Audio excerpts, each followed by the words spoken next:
Foldables have become quite popular in the smartphone market, and when TECNO joined the race in 2023 with this folding phone, it was the first one, and Mr. Who's the Boss called this the Phantom V Fold, the most intriguing foldable phone on the planet. It was budget friendly, it came with everything you needed in the box, it could do everything you wanted from a foldable phone, and it could even fit perfectly with your lifestyle. We even had to make a vlog about it. Well, it may be time to upgrade to the new one. TECNO has just launched the Phantom V Fold 2 and the Phantom V Flip 2, and they are both pretty impressive. This video is mainly about the Phantom V Fold 2, and we'll talk more about the V Flip 2 in a separate video. For now though, we'll go through everything that makes this foldable that you may want to consider, and if it may just be your next device. Without further ado, let's get to the video. Right out of the box, this is a really good looking device. And speaking of boxes, the V Fold 2 comes with a 70-watt fast charger in the box, a Type-C charging cable, a protective case, and of course the device itself. There are a few more things that come in the box, and we now have a full unboxing video on the unboxing channel, and you can see that via the link in the description below. The device from last year also had a protective case in the box, and TECNO maintained that addition this year as well. And I think this one has a little bit more personality to it. It's quite cool. While we seem to have settled on what a foldable should look like for now, I think TECNO has done a pretty good job with almost everything here. Everything about the design of this phone is good looking and well thought out, with the build quality and the overall sense of high quality materials on here. Like the previous one, the power button also doubles as the fingerprint reader, and it worked perfectly. I also like what they've done here with the hinge this year, and it feels more solid. Overall, I would say that it can stay almost open at every angle when you try to fold it. It almost feels like there's some resistance there, and TECNO says that it used an aerospace grade material for this hinge. So basically, we can trust that the durability and longevity will be on point. What may actually be the best thing about this design is how incredibly thin this device is once you unfold it. The fact that the V Fold 2 was thin actually took me by surprise. It's an important part of the design, considering that this device literally doubles in thickness once you fold it, and it still looks like a standard smartphone. Finally, TECNO decided to get the best of both worlds with the matte finish on the back and glossy finish on the sides, and all of these contribute to an elegant look and feel for the V Fold 2. Overall, this feels like a flagship device that is worth the coin you pay for it. When the original V Fold was released, it was a great device by all means, but it sometimes felt like it was not fully optimized for the folding ecosystem, despite being powerful enough. Well, TECNO fixed that here this time. The first thing to know here is that we still get the same chipset from last year, which is the MediaTek Dimensity 9000 Plus. The main difference is that this time around, we now have a device that is taking full advantage of this powerful processor. The display is also pretty much the same as last year's device, which was already great. The cover display is a 6.42 inch one, while the unfolded display is a massive 7.85 inches. They are both AMOLED displays with a 120Hz refresh rate and 1100 nits of brightness. However, the cover display is curved on the new one and a full HD resolution at 2550 by 1080 pixels, while the inner display is a 2K display at 2296 by 2000 pixels. Both screens were great for consuming content in general. The inner screen though will definitely take some getting used to. As a result of the dimensions of the device, you will have black bars at the top and bottom of the videos you're watching. Still, that doesn't take away anything from the use cases of this massive screen. Multitasking and productivity on this huge screen is now so much better. Thankfully, a lot of apps have finally been optimized to fill the screen size of this unfolded screen, and you can now seamlessly split the screen and go from the cover screen to the inner screen without losing what you were looking at or what you were working on. And the floating windows are also way more responsive now. The recent apps, the bars at the bottom, they work seamlessly, and the inter-app interaction is now available. You can now have two different applications on the split screen and interact with them by dragging and dropping content from one screen to the other screen. And that optimization is very nice to see. You can drag images from gallery directly to your email or even WhatsApp. You can also do the same for highlighted text, just drag and drop from one app to the other. Very cool integration. Basically, the V Fold 2 offers you the ability to do so much more on your smartphone with that foldable display, and I think it finally feels more like a portable tablet or tiny computer in your small bag or in your pocket. Again, very cool. Another huge upgrade on V Fold 2 is the addition of the pen.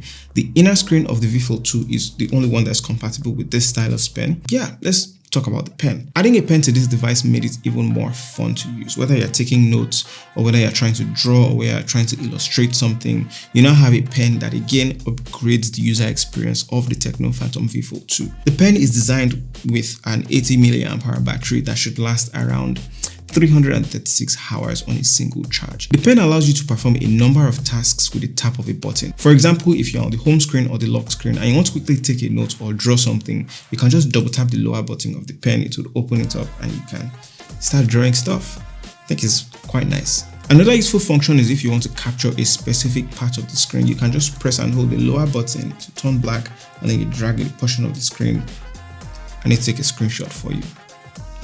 Pretty easy. You can also take a screenshot of the entire page and mark areas for emphasis with the pen, sliding the pen from the top right of the screen, diagonally, and it will open a new screen where you can start marking stuff with the pen. I really like that TECNO did not just design this as a pen but as an accessory that can be used to operate the device in general. For their first attempt at a stylus with a foldable phone, I have to say that TECNO did a brilliant job here. The responsiveness of the touch of the pen and the screen was very fast and lag-free, and I like how you can draw well with it, you can write well with it, and the screen immediately responds to the touch. So it's good that they didn't skimp on that important fact. The only thing that I wish was added here was a means to carry the pen on the device. There's no magnetic connection.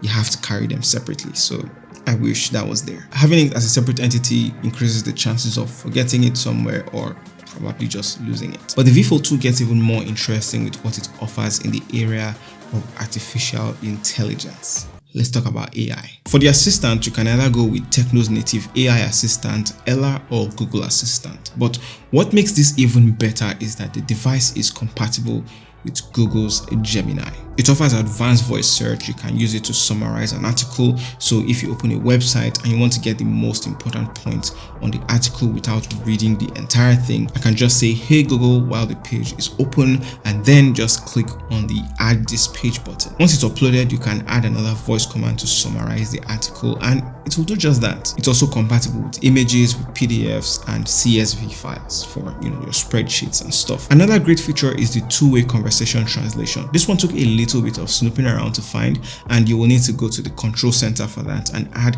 the button by tapping the plus sign and selecting it. Once that is completed, you can now have a full-on conversation with someone else in a different language. The only issue I had there was that you still need to tap a button for it to speak out, or else it will just leave the text on the screen after you speak. This feature also works for calls and texts, and for the little French that I know, I think I did a pretty good job with translation too. Other AI features include an AI eraser in the gallery, AI generated written content like scripts, recipes, and letters. Gemini can also create great responses as images, tables, graphs, links, and audio files depending on your specific needs. For people gifted in the arts, you can go from a sketch to an image using the Note app. Once you tap this icon at the bottom, it takes you to a canvas where you can use the pen to draw and generate whatever it is that you want, and it will convert it into a very decently visually appealing image.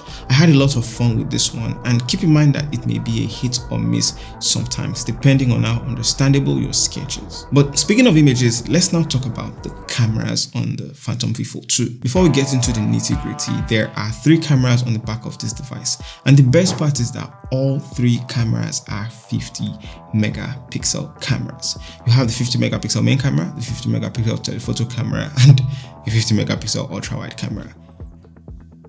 Triple 50 megapixel cameras. This means that you are going to get about the same level of image quality regardless of which of the cameras you're using. You also get another camera on the cover screen and the inner screen when it's unfolded. Both of these cameras are 32 megapixels, and they are more likely to be used for video calls and maybe virtual meetings, since foldable phones already allow you to take selfies with the best camera, your rear camera, and they would look just really sharp.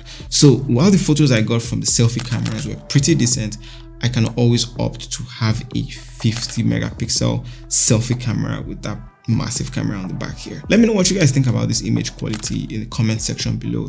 For me, I like how sharp and detailed the photos are on here. Again, the story is about the same when it comes to capturing videos as well. A nice to have feature on the camera's interface is the multi-image preview. If you tap this button right here, the interface changes and allows you to get an immediate preview of the image you have taken. Another interesting feature of the V Fold 2 is what TECNO calls Freeform. Basically, a bunch of ways to take advantage of the large screen and the folding design of the V Fold. You can set it up for virtual meetings where it's just the person speaking that takes up the screen and the others are lined up on the second screen below. And just a nice to have feature. You can also do the same for streaming services, and this gives you the video controls on the lower section of the screen while your video plays on the main section of the screen. Another use case that I like is what they call tent mode, and this one allows you to view content on the cover screen, setting it up like a literal tent, just like that. The tent, you can crawl up on that. But before we go, let's do a quick overview of all the other specs that really makes this a great phone. As I mentioned earlier, all these intensive tasks are powered by the MediaTek Dimensity 9000 Plus. You also get a native 12GB of RAM that you can expand by an additional 12GB of virtual RAM from the storage. I have been using mine with the extra 9GB of virtual RAM, and it just runs smoothly with multitasking, gaming, texting, streaming videos on Netflix and YouTube. There's really nothing to complain about here. Storage is set at 512GB and it runs on Android 14 and iOS 14.5 Fold. Now, let's talk about battery life and charging. TECNO really added a big battery this year to the V Fold 2. It's a 5750 mAh battery, arguably the largest one in a foldable at this time, and this battery capacity is very fitting for all the heavy-duty tasks that you want to throw at this, that you want to subject this device to. And in this usage period, all we had to do was get the battery to full charge in the morning, and it lasted us the entire day until midnight, where it was around 30%. And even if you forget to plug it at night, you can still wake up with some juice left in the morning. Also, something else that I liked when you plug it in, especially at night, is that it automatically stops taking power from the charger once the battery is full. And I think this is an important feature for keeping your battery healthy. Now, speaking of charging, this device comes with a 70-watt charger, as I mentioned earlier. It took around 1 hour with this charger to get it from 0 to 100%, so 60 minutes. And you could also wirelessly charge this, and it's capped at 15 watts. So it would take significantly more time to charge this to become full with the wireless charger. So this is something you can do at night. It's negligible at that time anyway. Now, there's some other things that add to the overall user experience of this device, so let's take a look at those, starting with the speakers. Coupled with everything that TECNO is already offering on this device, you also get dual stereo speakers with Dolby Atmos. And I also remember being quite shocked at how loud these speakers were when I played something from it. But beyond this being just loud, they are really good speaker sets on a smartphone. Everything sounds clear, the bass is just enough for you to enjoy playing music and media right out of the phone if you're not using a headphone. And you also get that dynamic port at the top of this device, and it shows up whenever you get a call, or when you're recording audio, when you're playing music or listening to podcasts. And when you plug it in, it shows that dynamic port there. And if for whatever reason you do not want to see that, you can turn it off in the special function settings. To top all of this off, you get an IP54 water resistance rating. As at the time of making this video, TECNO is yet to announce the retail price for this device, and I think this is because of the FX fluctuations. However, if it is the same price as last year's device, the original Fold, then I think the Fold 2 is a no-brainer. In every department, this device does everything you would expect a foldable to do, especially in 2024 with all the new features and AI and all that stuff. Taking the size and weight into consideration, taking the slimness, everything. I was initially skeptical about it, but it was surprising to see. Like, the first time I literally opened the box of this phone, I was like, damn, this is slim. Anyway, I'll have the retail price for this phone when it's announced in the pinned comment of this video, so make sure you're checking that out. Check the description as well for any other information that changes. And yeah, in the meantime, let me know what you think about this phone, the V Fold 2. From everything you've seen in this video, let me know in the comment section below. If you also want to see the vlog we made on the original Fold, the original TECNO Phantom V Fold, check the video out right here. I'll see you in that video.